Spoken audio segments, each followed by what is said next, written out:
저는 가난한 철물점집 장녀로 태어났습니다.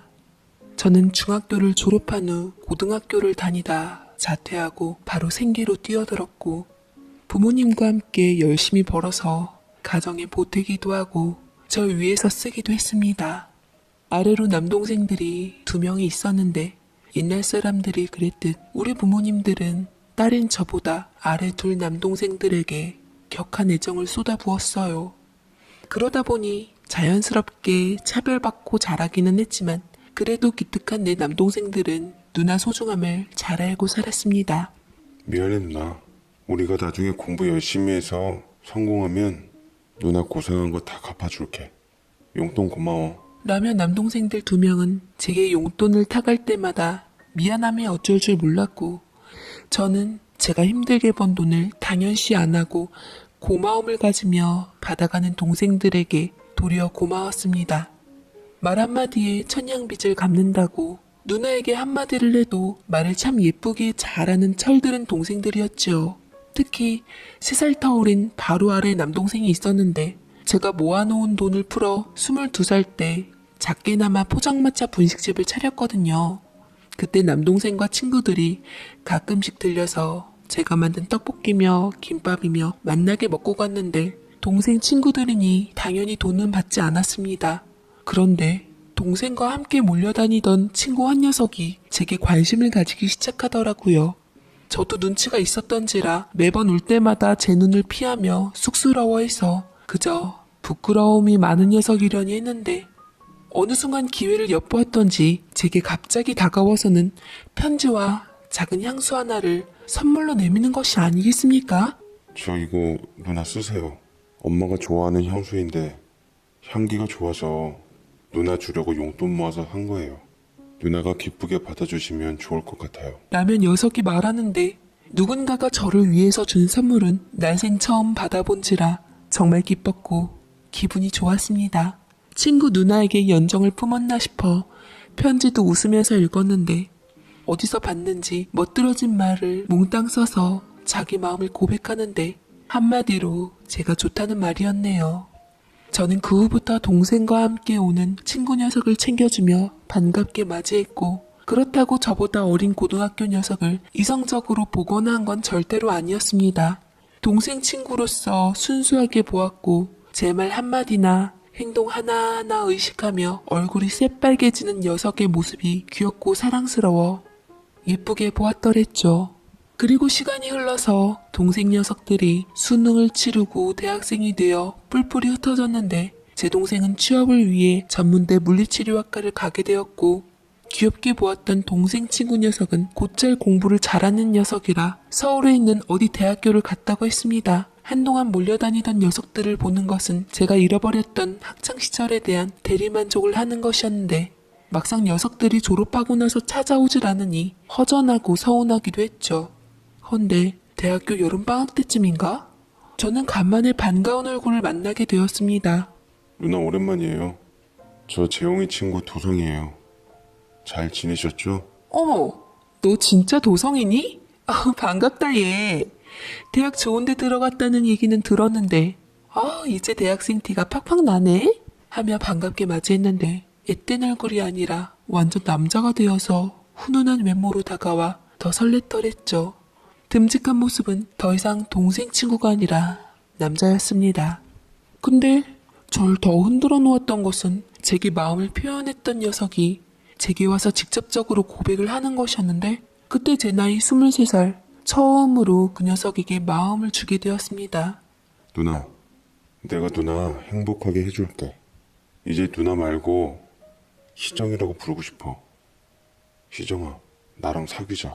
라고 얘기를 하는데 정말 심장이 폭발하는 줄 알았습니다.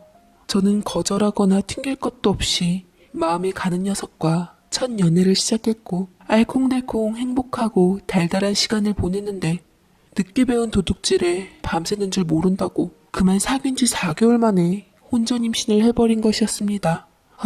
눈앞이 아찔하더군요.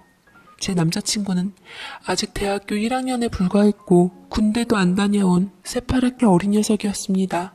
아이로 인해서 부담 주기는 싫었지만 그렇다고 저 혼자 감당하기에는 문제가 너무 커서 어찌해야 할 바를 모르겠더라고요. 큰맘 먹고 눈 딱 감은 후 병원에 갔더니만 얄궂게도 의사 선생님은 제 뱃속 생명의 심장 소리를 먼저 들려주었고 저는 끝내 아이를 포기할 수 없게 돼버려 결국 아이 아빠한테 얘기를 하고 말았죠. 도성아, 난 이 아이 가졌어. 우리 아이 낳아서 길러야 할 것 같아. 너한테 어떤 책임을 지라는 의미는 아니야. 다만 아이 아빠로서 아이의 존재는 알아야 할 것 같아서 라고 눈물을 꾹꾹 참고 얘기했는데 저는 그래도 아이 아빠한테 부담 지을 생각은 전혀 없었지만 제 말은 듣고 한 번이라도 믿음직스럽게 우리 아이 낳아서 기르자, 우리 결혼하자 이런 말을 신랄 같은 희망을 안고 기다렸는지도 모릅니다. 하지만 20살이었던 어린 내 아이의 아빠는 예상대로 심하게 동공이 흔들렸고 비틀거리며 나중에 연락하겠다고 자리를 회피하기에 급급하더라고요. 왜 아이에 대한 책임은 항상 여자의 몫인 건지 원망스러웠고 현실에 막상 부딪히니 눈물이 쉴 새 없이 흘러내렸습니다. 하지만 해결은 의외로 동생이 해주었어요. 그 뒤로 자연스럽게 멀어진 남자친구는 연락이 뜸해졌고 제가 먼저 연락을 해보아도 연락이 닿지 않았는데 이건 잠수 이별이나 다름없었습니다. 그 사이 저는 배가 불러왔고 남동생은 제 신체의 변화를 깨닫고는 임신임을 알았던 것 같습니다. 제 남동생 역시 당시에 제가 그 녀석이랑 사귀는 걸 알고 있었거든요. 저와 친구에게 축하한다고 잘 어울린다며 작은 파티까지 해줬었는데 막상 제가 이런 식으로 자기 친구한테 버림받자 눈이 돌아서는 저를 붙잡고 단판을 지을 기세로 친구를 찾아갔습니다. 그런데 제 남자친구는 제게 잠수 이별을 한 후 그새 다른 여자가 생겼던지 함께 있더라고요. 저도 눈이 뒤집혀지며 울컥 억울한 마음이 들었습니다. 남자친구의 부모님은 두 분 다 교단에서는 교사 부부라 교육자 집안의 자식이었는데 남동생은 그걸 들먹이며 친구의 멱살을 잡았습니다. 야, 이 나쁜 놈아. 네가 우리 누나 배부르게 만들어 놓고 딴 여자랑 놀아나? 그러고도 네가 잘 살 것 같아? 너 우리 누나 책임 안 지면 니네 학교 앞에서 내가 1인 시위하고 그것도 안 되면 너희 부모님 찾아가서 대판할 거야. 그래도 해결 안 나면 니네 부모님 근무하는 학교 앞에서 네 만행을 낱낱이 밝혀내서 얼굴 못 들고 다니게 해줄 테니까 너 단단히 각오하는 게 좋을 거야. 라고 마구 퍼부어주니 제 동생의 기에 눌린 남자친구는 미안하다고 잘못했다고 네 누나 책임질 테니까 그러지 말라고 싹싹 비는 찌질한 모습을 보였더랬죠. 남자친구는 동생한테 당한 후 저를 노려보며 화풀이를 하기 시작했습니다. 뭐야? 지금 뭐 하자는 건데? 나 지금 고작 20살인데 애 아빠 노릇하며 너 먹여 살리라고? 너 나한테 부담 안 준다며. 나한테 책임지라는 의미도 아니었다고 똑똑히 말했잖아. 왜 내가 너 때문에 이런 피해를 당해야 하냐고. 진짜 미치겠네. 라며 쏟아부었고 저는 녀석의 태도에 뒤늦게서나마 마음이 변했고 아이에게 아빠를 만들어주기 위해 꾹 참기로 했습니다. 동생의 노력을 물거품으로 만들 생각이 없어 버텼고 녀석은 미꾸라지처럼 빠져나가려 했지만 다시 한번 동생에게 막혀 어쩔 수가 없는 상황이 되어버렸죠. 녀석의 부모마저 모든 사실을 알게 되자 부모님은 저를 부르셨습니다. 예비 시모는 중학교 교사라고 하셨는데 교육자답지 않게 입이 험하고 쌍스러웠습니다. 네가 우리 아들 인생을 아주 잡치려고 작정을 했구나. 중학교 졸업밖에 못했다고? 배운 게 없으니 이딴 행동이나 하지. 애시당초 우리 아들이 너랑 엮인 것 자체가 불행이었어. 우리 불쌍한 애들이 널 만난 걸 얼마나 후회하고 있는 줄 아니? 미안하지만 우리도 널 도저히 며느리로는 못 받아들이겠으니 애 낳으면 우리에게 주고 가든지 말든지 해라. 대신 위자료로 어느 정도 보상은 해줄 테니 이쯤에서 인연 끝내자. 알겠니? 라고 표독스럽게 말했고 저는 그럴 수 없다고 돈이고 뭐고 다 필요 없다며 울며 불며 아이 엄마는 나이고 나는 우리 아이에게 부모라는 존재를 만들어주고 싶다고 바람을 피쳤습니다. 그렇게 동생의 피 같은 조언을 바탕으로 아득바득 우겨서 버텼고 마침내 예비 시부모도 저를 며느리로 받아들일 수밖에 없게 되었죠. 남자친구는 그때부터 저를 함부로 하기 시작했습니다. 결혼해줬으니까 네가 혼수며 집이며 다 해와. 우리 부모님 예단비도 넉넉하게 해오고 네가 여태껏 한 게 돈 버는 일이었으니까 그만한 능력은 당연히 되겠지? 성에 차지 않는 며느리 보게 해서 죄송한데 당연히 보상은 해야지. 너 그 정도 노력도 안 하면 인간도 아니야. 라고 하는 통에 저는 전 재산과 부모님에게 돈을 빌려서 겨우 작은 빌라 전셋집 하나는 마련할 수 있었고 살림은 큰 것들만 사고 하나둘씩 마련하기로 했습니다. 하지만 남편은 창피하다고 결혼식도 안 하고 혼인신고만 한 후 도망치듯 군대를 갔고 저는 그 사이 예쁜 딸아이 한 명을 낳았지만 시부모님들께서는 얼굴도 비치질 않았습니다. 참다 못해 저희 아버지가 나서서 못난 딸 편을 들어주며 연락을 했는데 그때도 시부모님은 코웃음을 치시며 할 돌이 다 한 게 어딘데 우리 떨어 오라가라 해요. 애 낳은 게 무슨 대수라고. 우리는 당신네들처럼 한가한 사람이 아니니까 군대 간 우리 아들 오면 얘기를 하든지 말든지 흥! 라고 했고 전 남편이 제대하는 동안 시부모님과 얼굴 한번 뵐 수 없었고 연락도 일방적으로 끊김을 당하는 투명인간 취급을 받았습니다. 저희 딸도 마찬가지였고요. 혼인신고만 겨우 해서 아이를 호적에 올린 것만으로도 감지덕지할 상황이었습니다. 면회하러 갔지만 남편은 저를 이런저런 이유로 만나주질 않았어요. 매번 갔지만 허탕을 쳐야만 했죠. 그래도 꿋꿋하게 딸과 함께 살았습니다. 시간은 솔새같이 흘러 남편은 전역을 했고 저는 남편 저녁날 남편을 앞에서 기다리기로 했습니다. 전날 밤 딸과 함께 남편이 돌아온다는 사실에 그토록 설레었고 남편을 위해 솜씨를 발휘하며 무리해서 비싼 재료들을 사 한상 가득 차렸습니다. 그러나 막상 남편의 저녁날이 되어 남편을 보았는데 우습게도 저 말고 남편을 기다리는 가족들은 많았습니다. 바로 시부모님과 곁에 있던 낯선 여자였는데요.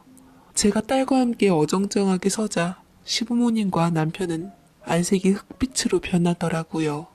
남편은 그런 저를 매몰차게 몰았습니다. 좀 가줄래? 나 여기 손님도 오셔서 부모님과 간만에 식사 좀 해야 할 것 같아. 라며 그 여자를 가리키곤 제 대답도 듣지 않은 채 일방적으로 부모님과 함께 가는데 저는 더 이상 딸 앞에서 투명인간 취급을 당하고 싶지 않아 남편을 다시 붙잡아 딸을 보였습니다. 보여? 여기 당신 딸이야. 우리 아이라고. 몇 번이나 우리 아이 보여주려고 찾아갔었는데 당신 늘 나를 피했잖아. 오늘 저녁했는데 우리랑 같이 있자. 응? 여보.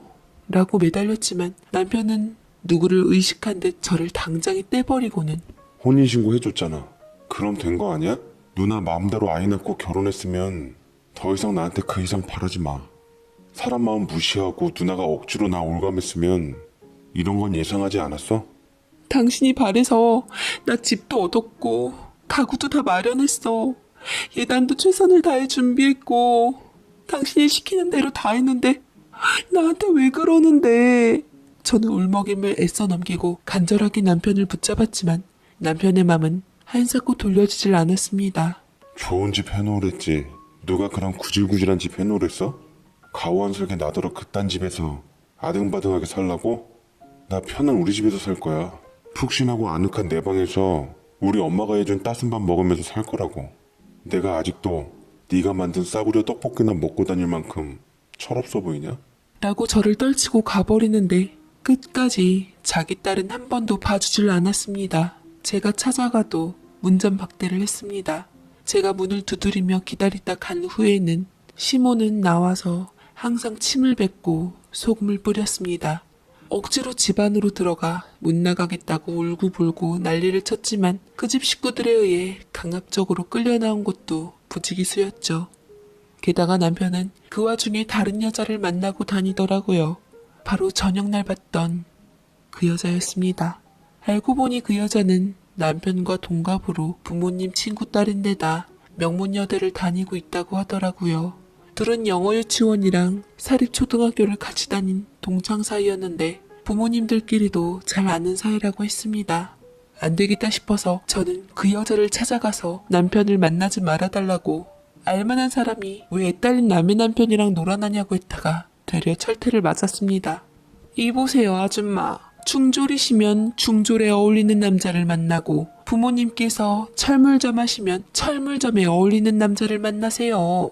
같은 급으로 끼리끼리 만나야 행복한 법이지. 차이가 나면 행복하겠어요? 아줌마가 어떻게 애 같고 흥정을 해보겠다는 것 같은데 너무 치졸하지 않아요? 이혼하고 싶지 않으면 이혼 안 해도 돼요. 그깟 허울뿐인 호적 갖고 살아봐요.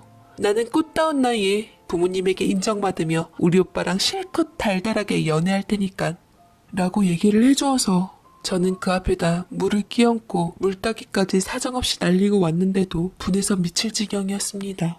그래서 그냥 애한테 아빠 성을 달아준 것으로 끝내고 남편이랑 이혼 절차를 밟게 되었어요. 허울뿐인 껍데기인 남편 따위 버틸 이유도 없었습니다. 양육권과 친권을 모두 가져왔고 다신 보지 않겠다는 각서와 함께 아이의 양육비를 일시불로 3천만 원 정도 받았어요. 이혼 확정이 된 날 시부모님과 내연녀는 쾌재를 부르며 남편의 곁에 기세등등하게 있더라고요. 진작에 혼인신고도 안 했으면 우리 엄마가 위자료 좀 더 얹어줬을걸. 둘 다 이게 뭐야? 뭐 덕분에 아주 인생 공부 제대로 했네. 다시는 지긋지긋한 악연으로 엮이지 않도록 해. 라며 가버렸고 저는 딸 하나 데리고 30이 되기도 전에 이혼녀 딱지를 붙이게 되었습니다. 독한만 먹고 살아야 했어요. 이대로 저들이 원하는 대로 무너질 수 없었습니다. 저는 신혼집으로 마련한 낡은 빌라에서 살며 양육비로 받은 3천만 원으로 다시 분식집을 개업했습니다. 기술도 없고 돈도 많이 없는 제가 할 수 있는 건 분식집이 전부더라고요. 떡볶이만 보면 전 남편이 떠올라 괴롭긴 했지만 그래도 떡볶이를 팔아서 우리 아이 미래를 위해 한 푼 두 푼 저금을 해나갔어요. 다행히 분식집은 장사가 잘 되는 편이었고 많은 돈을 누리고 살진 못했지만 그럭저럭 두 식구 먹고 살기 나쁘지 않았는데 어느 날 제게 기쁜 소식이 하나 찾아왔습니다. 제 인생을 바꿔줄 소식이었지요. 바로 살던 빌라가 재개발이 되고 그 자리에 큰 쇼핑센터가 들어온다는 소문에 부동산에서 연락이 온 것이었어요. 처음에는 어차피 팔아서 갈 곳도 없고 해 그냥 버티려고 했는데 점차 버틸수록 가격은 천정부지로 치솟았고 저는 마침내 받을 수 있는 최고가의 빌라를 팔아 큰 돈을 벌게 되었습니다. 돈 버는 거 참 쉽더라고요. 운이 따르니 그동안 떡볶이 팔아서 아등바등 먹고 산 세월이 더 힘겹게 느껴졌습니다. 이참에 그걸로 저는 부동산을 돌아다니며 투자 가치 있는 땅을 보러 다녔고 천운이 따랐는지 제가 투자하는 부동산마다 가격이 올라서 저는 재테크에 큰 재미를 보게 되었지요. 이상하게 하도 살고 팔고 하니 부동산에 감이 오더라고요. 딱 보면 이곳이 오를 곳인지 아닌 곳인지 대출을 있는 대로 끌어와서 투자같이 감이 오는 곳을 샀고 부동산 수를 하나 둘씩 모아갔습니다. 새 가슴을 갖고 있는 부모 형제들이 그런 저를 위태위태하게 보며 너 그 부동산 세금은 다 어떻게 하며 유지는 어떻게 할 거야? 그러다 크게 잘못되는 거 아니냐? 자고로 쉽게 번 돈은 쉽게 나가는 법이다. 성실하게 일해서 피땀 흘려 벌어야 돈 귀한 줄도 아는 거야. 아빠가 그렇게 말하니까 여태껏 힘들게 철물점 하시면서 사신 거예요. 부동산은 파는 게 아니야. 모으는 거지. 잘 봐봐. 이것들이 나한테 다 큰 돈을 벌어다 줄 거예요. 엄마 아빠도 철물점 그만하고 내가 용돈 드릴 테니까 편히 살아요. 라고 말씀드렸지만 부모님들께서는 평생을 철물점을 업으로 삼고 사시던 분들이라 제 말에 현혹되지 않으시고 꿋꿋하게 한자리를 지키시며 가게를 운영하시더라고요. 그런데 그런 부모님들께도 위기가 찾아오고야 말았지요. 철물점 하는 것도 재개발이 되어서 한평생 하시던 가게를 떠나야 했던 거였어요. 권리금도 없이 나가야만 했던 부모님은 망연자실해했고 저는 이참에 부모님을 위한 가게를 차려드려 맘 편히 운영하도록 도와드리고 싶었습니다. 꼭 철물점 아니더라도 부모님께서는 워낙 일해서 번 돈만을 귀하게 여기시니 그런 여건을 딸로서 만들어드리고 싶었던 거죠. 그 사이 제 부동산은 열기를 타고 몇 배나 많은 수익을 벌어다 주었고 저는 이 기회에 부동산은 모으는 것이라는 제 철칙을 꺾기로 했습니다. 아이가 커갈수록 아이에게 좀 더 신경 써주는 게 맞다고 생각이 들었고 여러 채 부동산을 관리하기도 쉽지 않아 처분하기로 마음먹은 후 편히 새받아 살기 위해 낡은 빌딩을 하나 매입하게 되었죠. 돈을 들여 건물을 새로 쫙 지었습니다. 새로 리모델링을 하니 나름 신축 건물인데다 유동인구가 많은 지역이라 계약 문의가 많이 이루어졌고 저는 그중 좋은 자리를 부모님께 드리며 원하는 업종을 하시라고 했습니다. 부모님은 눈을 동그랗게 뜨며 이게 정말 꿈인지 생신지 모를 얼굴로 이 건물의 주인이 저라는 것에 믿지 못하는 듯 놀라워했고 제가 돈을 벌고 성공하니 그제서야 성실하게 돈 버는 게 다가 아니라는 사실을 깨달으신 모양이었습니다. 이는 모두가 씁쓸해하는 진실이었죠. 결국 부모님은 그 자리에 아무것도 할 수가 없었습니다. 저는 제 딸아이에게 경제교육을 한 푼 두 푼 용돈 모으는 걸로 시작하지 않고 땅이나 주식 등을 사고 파는 것을 보여주며 경제관념을 익혀주었어요. 직접 아이를 데리고 다니면서 경험을 시키며 몸소 익히게 하는 게 제 교육 철학이었습니다. 아이는 초등학교에 다니면서 주식 투자를 하기 시작했고 수익도 낼 줄 아는 운도 좋고 영리한 아이로 자라고 있었어요. 그렇게 아이의 교육에 열을 올리던 어느 날 아주 생각지도 못한 재밌는 일이 벌어지기 시작했죠. 바로 제 건물에 부동산 업자와 함께 전문 영어회화 학원을 하고 싶다며 찾아온 여자가 있었는데 처음에는 저도 못 알아보고 그저 낯이 익다고만 생각했습니다. 그런데 그 곁에 있던 여전히 우악스러운 얼굴을 하며 고상을 떠는 옛 시모의 얼굴을 보고 그 여자가 누구인지 알게 되었습니다. 저는 급히 자리를 피했고 추후에 다시 계약 약속을 잡겠다는 말로 일단 빠져나왔습니다. 심장이 후들후들 되더라고요. 저한테 건방지게 충고한 내연녀와 소금 뿌린 시어머니와 만난 건 거진 10년 만이었습니다. 아무래도 둘이 붙어있는 걸 보니 전 남편이랑 결혼을 한 사이거나 결혼을 할 사이거나 둘 중 하나인 것 같더라고요. 그들은 제 건물이 마음에 들었던지 계약을 하러 밀어붙였고 저는 순간 잊고 있었던 10년 전 울분의 삶이 울컥 올라왔습니다. 제가 당한 수모와 정신적인 고통을 모두 되돌려주고 싶었죠. 그리고 저는 계약하기로 한 당일날 선글라스와 모자를 깊이 눌러쓰고 최대한 차림새는 화려하게 명품을 휘감고 나갔습니다. 역시나 그 여자를 비롯한 옛 시부모 그리고 보너스로 옛 남편까지 함께 자리에 있더라고요. 건물주는 간물주라더니만 제게 뻔뻔하기만 했던 그들은 제게 공손하게 대하며 깍듯하게 주인 대접을 해주었습니다. 여기 저희 학원 차리는데 제 퇴직금과 저희 와이프 퇴직금 그리고 양가 부모님께서 마련해 주신 모든 돈을 걸었습니다. 아무래도 저희가 워낙 스펙도 좋은데다 턱까지 좋으니 대박 조짐이 보이는데 오래오래 주인분과 인연이 닿았으면 합니다. 그래요. 저도 세입자분이 잘 되셔서 오래 계시면 좋죠. 아무쪼록 잘 사업을 이어나가셨으면 좋겠네요. 말을 들어보니 그 여자와 전 남편은 결혼을 한 것 같았고 학원에 전 재산을 투자할 만큼 사활을 건 것 같았습니다. 저는 그들과 계약을 마친 후 집에 와서 딸아이를 붙잡고 이상스럽게 하염없이 눈물을 흘리게 되었습니다. 이유는 모르겠어요. 바쁘고 정신없는 삶을 살아서 옛일을 기억할 새도 없었는데 새삼 그들의 행복한 모습을 보자니 부하가 치밀었던지 슬퍼서 가슴이 아릴 지경이었습니다. 저는 정신 똑바로 차리고 계약을 하자마자 그들은 학원 리모델링을 시작했고 인테리어에 돈을 많이 쓴 듯 화려한 분위기가 인상적이었습니다. 자기야, 세상에 이게 우리 학원이야? 너무 고급지다. 역시 우리 어머니 짱이야. 우리 돈 많이 벌어서 건물까지 사서 완벽한 우리 학원으로 만들어버리자. 그때 동안 파이팅이야. 그래, 우리 모든 걸 건 학원인데 꼭 성공할 거야. 거기다 우리 부모님까지 같이 오셔서 푸시를 해주시는데 이만한 든든한 자리가 어디 있겠어? 우리 꼭 성공하자. 라며 둘이 서로 의지하고 북돋아주는데 생각 같아서는 확 엎어버리고 싶었지만 일단은 참기로 했습니다. 어쨌든 건물주는 저였고 매우 유리한 위치에 있었으니까요. 그들은 리모델링을 하면서 원생 모짐에 힘을 쓰고 각 동네에다 학원 홍보를 위한 전단지에 만전을 기울였습니다.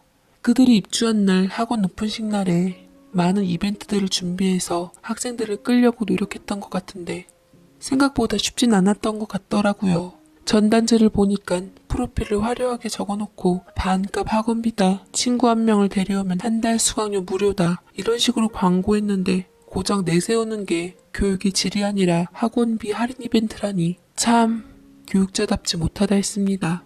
요새 학부모들 예전처럼 가격 할인에 눈 돌아가는 사람들이 생각보다 그리 많진 않잖아요. 아무래도 둘 사이에 아이는 아직 없구나 확신했네요.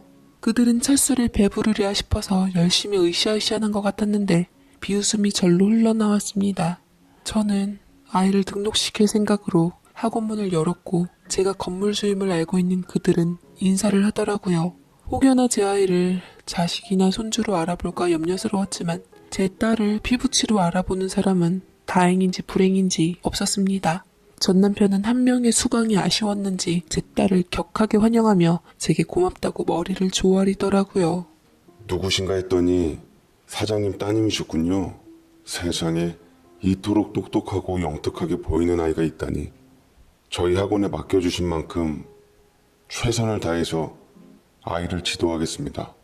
감사합니다. 가진 사탕발림으로 제게 말을 하는데 예전에도 본인 딸한테 시선 한 번 안 주더니만 과히 지 딸을 못 알아보는 애비가 여기 있더라고요. 네, 그래서 제 딸은 옛 남편이 아빠인 줄도 모르고 선생님이라고 유독 따르며 그 남자는 그 와중에 핏줄의 정인지 저희 딸을 많이 예뻐하는 것 같아 보였습니다. 제 딸은 학원 가는 것을 참 좋아했고 선생님을 좋아하니 수업하는 것도 흥미가 있었나 봅니다. 영어 실력이 날로 향상되어 갔고 제 딸 덕분에 나름 홍보가 됐던지 자연스럽게 여러 명이 우르르 몰려가 학원에 등록하는 날도 있곤 했어요. 그 와중에도 듣자니 옛 남편은 제 딸을 유독 예뻐한다고 했습니다. 엄마 선생님이 딸 간식이랑 우유랑 이런 거 다 사주셨다? 빵이랑 이런 것도 나만 3개씩이나 줬어 라고 말하면서 선생님이 너무 좋다고 했습니다. 저는 아이가 이렇게 아빠랑 가까이서나마 볼 수 있는 게 싫지는 않았어요. 그걸 보고 등록시킨 이유도 있었고요.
저는 아빠가 좀 도리어 알아봐 주길 바랬습니다. 아빠랑 제법 닮은 구석이 많이 있는데도 정작 애아빠나 시부모님들께서는 잘 모르시는 것 같더라고요. 아무것도 모른 채 그저 예쁘다, 귀엽다, 정이 간다라는 말로 학부모인 제 정체도 모른 채 입을 털기 바빴습니다. 그러던 찰나 의외로 눈치를 챘던 건 그 여자였어요. 때로는 제 3의 눈이 더 정확하다죠. 그 여자는 아이에게 이상한 질문으로 묻곤 했다고 합니다. 유영아, 너 혹시 아빠 이름이 뭐니? 아빠 언제 하늘나라 가셨어? 너 엄마 이름은 뭐야? 엄마는 아빠에 대해서 선생님께 얘기 좀 해줄래? 이런 질문들을 애한테 했다고 했는데 저는 아이에 대해 행여나 나쁜 사람들에게 위험에 처할까봐 사전 교육을 확실하게 시켰기에 별다른 말은 안 했던 것 같습니다. 영리한 제 딸은 집에 와서 선생님이 그랬다고 얘기를 하더라고요. 우습기만 했죠. 그런데 선생님의 태도가 또 어린 학생들 사이에 퍼진 모양이었습니다. 학생들 사이에서도 우리 아이를 특별히 예뻐하고 신경 쓰고 차별받았다는 얘기가 나오고 이는 곧장 학부모님 귀에 들어갔죠. 그런 걸로 건의가 많이 들어왔던지 제 주위 엄마들한테도 학원에 대해 시끄러운 소리들이 끊이질 않았습니다. 그리고 어쩌다 보니 제 남동생은 건물에 그들이 학원 입점한 것을 알게 되었어요. 제가 잠자코 있는 것을 보고 도리어 성질을 내더라고요. 누나, 재수없게 왜 저런 사람들을 받아? 기왕 이렇게 된 거 확 되갚아주자. 그렇지 않아도 나 누나한테 PC방 하나 낼까 상의 좀 하러 왔는데 어떻게 보면 여러모로 잘 됐네. 하며 눈을 번뜩였는데 저는 학원 건물이라 처음에는 안 된다고 했지만 동생이 따로 알아보니 음식을 팔지 않는 일반 게임 PC방이면 허가가 난다고 하더라고요. 저는 어차피 학원에 애들도 많이 없는데 이렇게까지 할 필요는 없지 않냐고 했지만 동생은 이것과는 별개로 자기가 PC방 운영을 애초부터 염두에 두었다고 하며 이것들 때문에 왜 내 사업을 접어야 하냐고 허가까지 난 마당에 하겠다고 우겼습니다. 동생이 이렇게까지 나오니 저도 누나로서 동생 편에 서게 되더라고요. 얼마 안 있어 동생이 사장으로 있는 PC방이 입점을 하게 되었습니다. 뭐 노린 건 아니었지만 자연스럽게 아이들은 학원을 빼먹고 학원 끝나기 전으로 PC방에 발길을 돌렸습니다. 당연히 이는 성적 하락으로 이어졌죠. 이러다 보니 학부모들은 점차 다른 학원으로 옮겨갔고 등록조차 꺼렸습니다. 동생은 PC방을 하며 재미를 톡톡 보았더군요. 거기다 제가 건물주니 임대료 부담도 상대적으로 덜한 상태에서 동생은 점차 통장 잔고를 불려갔습니다. PC방 아르바이트생한테 들은 얘기인데 그들은 하루가 멀다고 PC방에서 행패를 부리고 나갔다고 하더라고요. 일이 이렇게 되니 점차 학생 수가 줄어간 학원이었고 매달 임대료 내기에도 빠듯할 지경에 이르러서야 그들은 단체로 와서 저와 면담을 요구했습니다. 저는 기껏 바쁜 시간 쪼개서 나가줬더니 제 앞에서 삿대질을 하더군요. 특히나 여자가 펄펄 뛰었습니다. 이보세요. 지금 누구 학원 망하게 할 일 있어요? 어떻게 PC방을 학원 건물 안에 입점을 시킬 수가 있는 거냐고요. 이건 엄연히 유해시설이고 영업방해하겠다는 뜻밖에 더 돼요? 우리가 유영이한테 얼마나 잘했는데 어떻게 건물주가 돼서 이렇게 무책임한 행동을 합니까? 이렇게 되면 우리가 계속 이곳에서 학원을 할 수 있겠어요? 전 재산을 털어놓은 우리 학원이에요. 당장 PC방 내보내지 않으면 우리도 법적 절차 밟을 겁니다. 라고 전 남편이 덧붙였는데 그 얘기를 듣고서 저는 무척이나 실망감을 감출 수가 없었습니다. 제 딸아이에게 혹여나 핏줄의 정을 느끼고 애한테 잘해준 줄만 알았더니만 건물주의 딸이니까 제 딸 덕분에 다른 학생들이 학원에 많이 등록해서 이런 현실적인 이유로 아이에게 신경을 써줬던 것이었죠. 조금이나마 아이가 아빠 곁에서 있길 바라는 마음에 절 감췄던 거지만 더 이상 제 정체를 감출 필요가 없다고 생각했습니다. 그리고 저는 선글라스를 벗으며 그들을 힘껏 노려보았죠. 그들은 저를 보더니 설마 하며 까무러치기에 이르렀습니다. 당신이 왜 이 자리에 있어? 설마 당신이 이 건물주라고? 무슨 돈으로 이 건물을 샀어? 돈 많은 남자라도 하나 물은 거야? 저는 옛 남편을 노려보면서 얼굴에다 물을 붓고는 10년 전 내연녀한테 그랬듯 똑같이 물사대기를 날려주었습니다. 형편없는 그 사람을 보자니 다시금 피가 거꾸로 솟더라고요. 넌 지금 내가 어떻게 건물주가 되었는지밖에 안 보이지? 우리 유영이가 내 딸이고 당신 딸인 건 하나도 보이질 않는 거야? 내가 우리 유영이한테 아빠 없이 자라게 한 게 너무 미안해서 꾹 눌러 참고 당신 곁에 이렇게라도 있게 하려고 했는데 근데 이렇게 끝까지 형편없이 일관된 모습을 보여주니 참 고맙다 라고 일어서려고 하자 옛 시부모들은 언제 그랬냐는 듯 얼굴을 싹 바꾸더니 저를 간절히 붙잡았습니다. 철저히 방관자였던 시아버지가 나서며 첫 운을 떼더라고요. 네 딸 유영이, 아니 우리 손주 유영이 잘 봤다. 네가 어떻게 성공했는지는 모르겠지만 이렇게 훌륭한 건물을 소유했다니 정말 대단하구나. 네가 오죽했으면 무슨 심정으로 유영이를 우리 학원 학생으로 보냈을지 내 마음이 참 아프구나. 유영이는 앞으로 수업료 내지 말고 우리한테 보내거라. 우리 핏줄인 아이인데 우리가 책임지고 잘 가르쳐주마. 근데 네 맘이 허락한다면 혹시 임대료 좀 내려주면 안 되겠니? 내가 계약할 때부터 애들한테 말했던 건데 여기 임대료가 솔직히 딴 데보다 너무 비싸더구나. 요새 이런저런 일로 시끄러워서 아이들도 많이 빠졌는데 학원이 좀 살아날 때까지만 반 정도만 깎아주지 않으련? 우리 유영이 생각해서 예정으로 안 받으면 더 좋고. 라고 하는데 시아버지의 기가 막힌 발언에 절 잡는 손을 단박에 떼버리고는 이 악물며 말했습니다. 예정이라뇨. 맨날 절 소금 뿌려 쫓아내기 바쁘셨던 분들이 예정을 쌓을 틈이나 있었나요? 보세요. 당신들이 그렇게 하찮게 보고 깔고 뭉개던 중졸 철물점집 딸이 이렇게 성공해서 건물주가 되었어요. 제가 어떻게 건물주가 되었는지 궁금하시죠? 운도 있었지만 시작은 바로 제 신혼집이었어요. 제가 부모님과 함께 그토록 힘들게 마련한 구질구질한 묵은 빌라가 재개발이 되어서 날개를 달아줘 부자가 된 거라고요. 만약 당신이 내 곁에서 우리 아이 아빠로서 내 남편으로 있어줬다면 이 건물주는 지금쯤 당신이 되어 있을 텐데 참 아쉽네요. 라며 돌아서자 그제서야 비굴한 옛 남편이 가소롭게도 저를 붙잡으며 두 손이 닳도록 싹싹 빌기 시작했습니다. 여보, 내가 다 잘못했어. 어쩐지 우리 유영이가 자꾸만 내 눈에 밟힌다 생각했는데 유영이가 내 딸일 줄은 전혀 몰랐어. 누나, 나 아직 법적으로 누나와 이혼한 그대로야. 결혼을 앞두고 있지만 이거 다 물리면 되고 호적 깨끗하다고. 만약 누나가 유영이를 봐서라도 나 다시 받아준다면 유영이 아빠로서 누나 남편으로서 최선을 다할게. 내가 누나를 얼마나 진심으로 사랑했는지 잘 알잖아. 유영이가 우리 사랑의 증거고. 부탁이야 누나. 나 다시 받아줘. 나 누나 남편으로서 최선을 다할게. 여태 못다한 것까지 더 잘할게. 그래 아가. 나도 이렇게 비마. 내가 소금 뿌리고 침 뱉은 거 잘못했다. 다 내 잘못이야. 우리 아들은 잘못 없어. 하지만 어떻게 보면 네가 신혼집으로 마련한 빌라도 다 우리 아들 위해서 마련한 거 아니냐.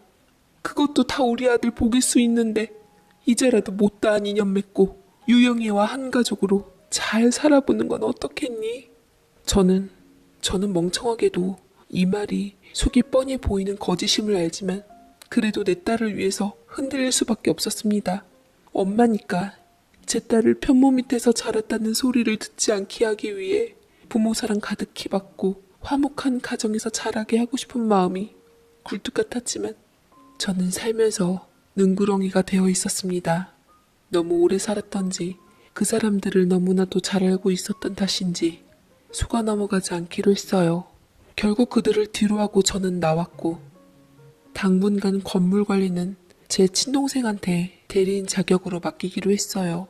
저는 서둘러 딸을 데리고 지난 과거를 잊은 채 교육 환경도 좀 바꿔줄 겸 뉴질랜드에 머물고 있습니다. 부디 모든 게 무사히 다 지나가길 바라며 비온 뒤 땅이 굳은 상태로 저희도 단단해져서 한국으로 돌아가 예전처럼 편안하게 살기를 바랍니다. 제 사연 읽어주셔서